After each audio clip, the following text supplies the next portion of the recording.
Best friends Jeremiah Rodgers and Jonathan Lawrence would have been better off if they had never met. Both were evil, but when they came together, the evil intensified. And because of this, 18-year-old Jennifer Robinson would lose her life to this evil pair known as the Florida Flesh Collectors.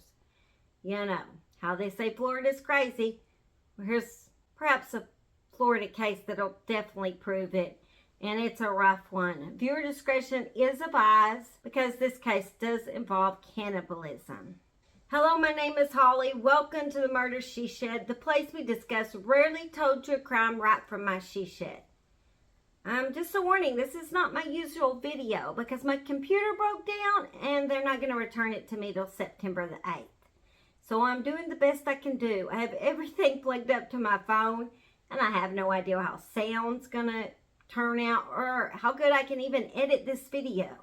I'm just doing the best I can in this sweaty she shed. I didn't even bring Simon in here because it's so hot today. If this is the first time you have visited the Murder She Shed, I'm sorry it had to be this one. We'll be back on track soon, so just make sure you smash like, subscribe, comment, and help a nerdy girl out.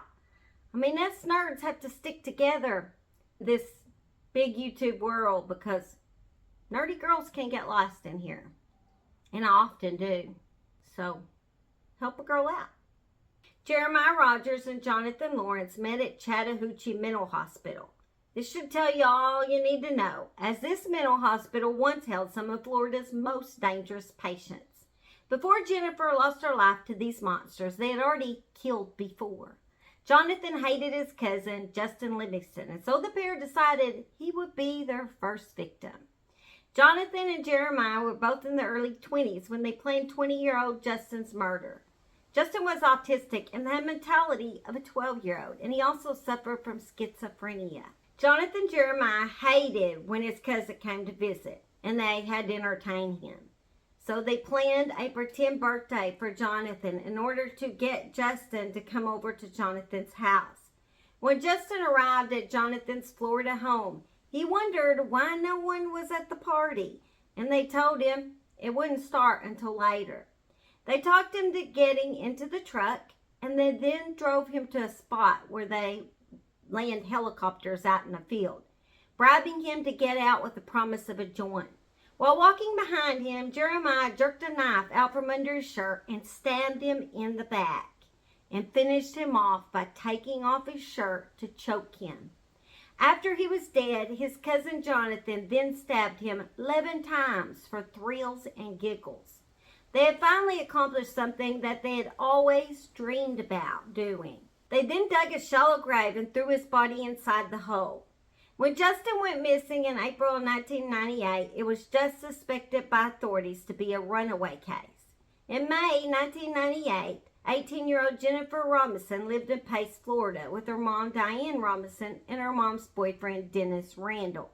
She was a lover of everything Elvis, and in her bedroom, it was filled with everything from Elvis posters to movies. She was a beautiful redhead who was in her senior year in high school. She was an animal lover, like me, who from the ages of 9 to 11 had volunteered at a nearby animal shelter every afternoon. She had a mean old cat named Sidewinder, which she loved dearly. Jenny couldn't decide if she wanted to be a Marine or open her own daycare center. Jenny, as her parents called her, only had one serious boyfriend in the past, so she was not real experienced when it came to dating. She had a part-time job as a stalker at her uncle's convenience store. She came in every day after school in order to stock the shelves. This is how she met Jeremiah. He saw Jenny one day as she was stocking the shelves, and her bright red hair caught his eye. He came into the store every day for a week and finally asked her out on a date. Jenny thought, well, Jeremiah was a pretty good-looking guy, so she agreed to the date. The morning of their date, Jenny dressed, kissed her mother goodbye, and then got on the bus that took her straight to Pace High School. After school that day, Jenny went over to the corner store just to stalk like she did every afternoon. Jeremiah came in to talk about their date that night. He told her, we should leave from here right after you get off work. Jenny replied, My mom doesn't allow me to leave unless she meets my friends first and knows who they are. Jeremiah could see that the girl was holding her ground, and if he wanted her, he would have to agree. They set a time of 8 o'clock for him to pick her up at her house. This was not part of his plan for what was about to happen to Jenny. But though he had no choice until he thought of another idea of pretending he couldn't find Jenny's home. So he called her around 8 p.m. and said he couldn't locate her house. Could they just meet at the convenience store? He had reassured Jenny that he would come meet her mother after the date. But Jenny said, no, before we go on this date, well, I'll meet you at the convenience store, but then we're going to drive back to the house and you're going to meet my mother, which was very smart because mother was able to get a name and a face. Meanwhile, while Jeremiah was picking up his date, Jonathan was back at his trailer writing out a list for tonight's events. Strawberry wine, Everclear, resharpen main blade, clean the saw, film for Polaroid camera, gallon-sized Ziploc bags, big ones, wash rags, robe, jug of water, extra round post shovel, and a cooler of ice for human meat. Told you they were sick. They pre-planned everything. Disgusting. After they headed out, Jeremiah told Jenny, I want to drive you to my best friend's house so you can go meet him. After they arrived at Jonathan's trailer, they talked Jenny into letting him go with them on that date. They then drove Jenny to a rural place near Blue Springs State Park and plied her with Mountain Dew filled with Everclear. Jeremiah would later claim that Jonathan got out of the vehicle and him and Jenny had consensual sex. But if anyone has drank Everclear, they know that at that point you would have been unable to consent to anything, especially if you were like Jenny and rarely ever drank. Stuff will knock you out, and she's probably pretty much unconscious. So basically, he raped that day. Then Jonathan got back in the vehicle and drove for a bit. They told Jenny that they wanted to show her a pot field that they had found a few days earlier. Jeremiah had her walk in front of him. He pulled a pistol out from under his shirt. The pistol discharged with a sharp crack into the night. The bullet entered into the back of her head, over her left eye, and embedded deep in her brain. She sagged, and by the time she hit the ground, her heart had already stopped beating. Jonathan, whose back had been to Jennifer, turned at the sound of the shot. He saw Jenny suddenly sitting there on the ground, kind of lying backwards. Jeremiah said, Damn, John, I got her. They bent down and moved Jennifer's body to the back of the truck onto the tailgate. Then Jonathan went to work on her. He took out a knife which he had carefully packed ahead of time and cut off her clothes, stripped her naked, and then Jonathan defiled her dead body. They then threw her body into the back of the truck and drove to where they were going to bury Jenny. Jonathan had sex with her corpse again. When Jonathan was done, Jeremiah pulled the shovel out from the rear of the truck. It was the same shovel they had actually already used to dig Justin's grave. Jeremiah moved off a ways and started trying to dig the hole. The ground was so hard to dig that he got only about 6 to 8 inches deep before he quit. He went back over to the truck just as Jonathan was getting out his scalpel. He also took out a camera and Ziplocs. Just a heads up, this case is fixing to get pretty disturbing for a bit, and I'll give you a timestamp in case you want to skip ahead. Back at home, Jonathan had a book on anatomy, The Incredible Machine. He had been studying it intently for a while and had circled on the human anatomy chart the lower leg. Jonathan remembered his anatomy now. Carefully, he made his incision at the calf muscle, where it attached to the tendons and bone right underneath the knee. Jonathan stood over Jenny's body. In his bloodied hand, he held his prize, stuffed her calf into this Ziploc bag, then put it back into his cooler. Jeremiah then grabbed the Polaroid camera and started taking pictures. He stood over Jennifer, her lower right leg missing except for bone, and snapped a shot. He then stabbed a knife in her groin and took a picture.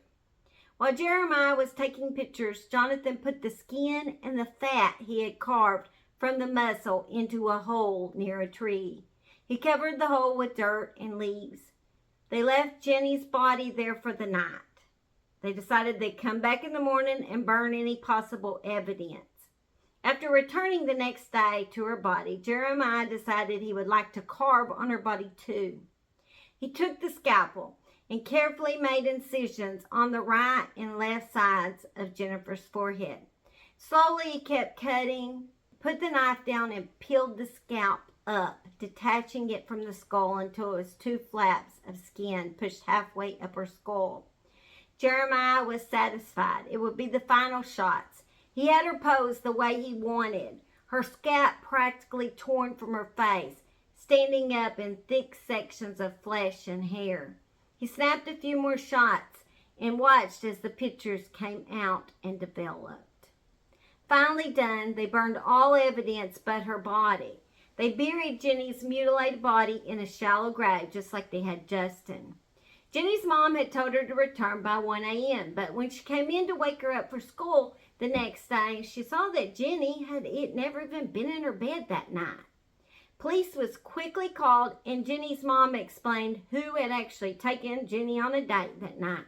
She had his name and knew what he looked like because her daughter had forced him to come meet her mom.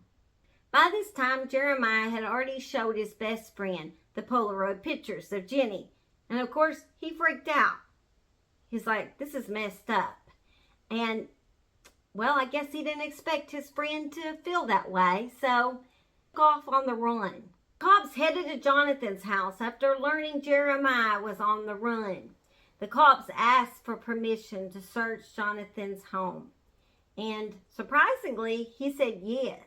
Once inside, cops found Polaroids that had been cut into pieces and deposited in the garbage container. A quick rearrangement of the pieces into some sort of semblance of order revealed what looked like Jenny's mutilated body. Cops they couldn't believe what they were seeing. Jonathan was then arrested, and they got a search warrant for both his home and truck. In the house, they found many weapons, including bomb-making materials. There was a KKK booklet, wigs, handcuffs, and an empty Pepsi box full of cut-up Polaroid pictures. They found an application to become a member to the Church of Satan. The scariest thing found were notebooks filled with ramblings of a perfect date. When she gets to the house, John wrote in notes, I will take her in the room and rape her. Then I would slice her stomach open, clear all of her guts out so there's nothing but a shell. Then take the dead body and recline the body in a half-sitting position at the dinner table so I can rape the corpse. I then will fill her open stomach full with ice. In his freezer, they found a Ziploc bag and what appeared to be human meat. On his nightstand, they found an anatomy book, the same one I told you about, which had numerous diagrams of the human body. He had circled the calf muscle on one leg of the body. They also found books about serial killers. On the tailgate of his truck, blood was found. Now police needed to find Jeremiah, and when they found him, a high-speed pursuit began. Stop sticks were put in place, which punctured his tires. It didn't take long for Jeremiah to talk, but he started blaming it all on Jonathan.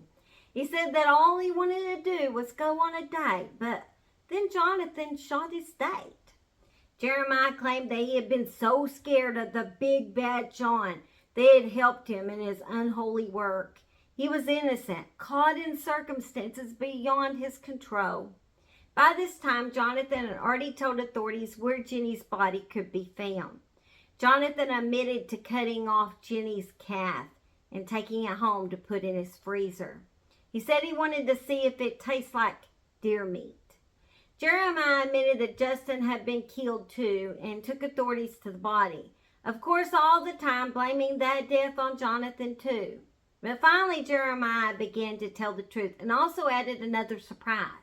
He admitted that a month before they had murdered Justin, he had also shot another guy, an elderly man named Leighton Smitherman. Layton was watching TV with his blinds open when Jeremiah and Jonathan stopped in front of his home. Jeremiah got out of the truck and shot straight into Layton's window, shooting him in the neck.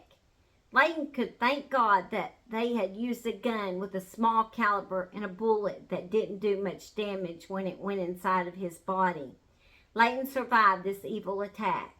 But Jeremiah and Jonathan were given the death penalty and will be forever known as the flesh collectors. This is one heck of a Florida case. Anyways, guys, I'm sorry you didn't see Simon today. Maybe I'll attach a little video on the end of him. It's just too hot for him. I'm sweating like a cow in heat right now. That's not good. So I think I'll go in, and if I get this edited in time, I'll see you before the weekend's out. If not, and it takes me forever on my phone, I don't know when I'll see you. But I do love y'all, and I thank you for supporting my channel. And before I end, I just want to say, Dustin and Jennifer, may you rest in peace. Just awful that such evil monsters didn't have to suffer the way you did. They're just laying in prison, getting all these meals for free. It's not right. It's just not right. All right. See y'all later. Bye. There's Max, Simon, and Buddy. Tell them bye. Say bye. Wave your hand. Do something nice. He says bye. Buddy, do you say bye? Buddy's deaf. Max, say bye. See y'all later at the Murder She Shed.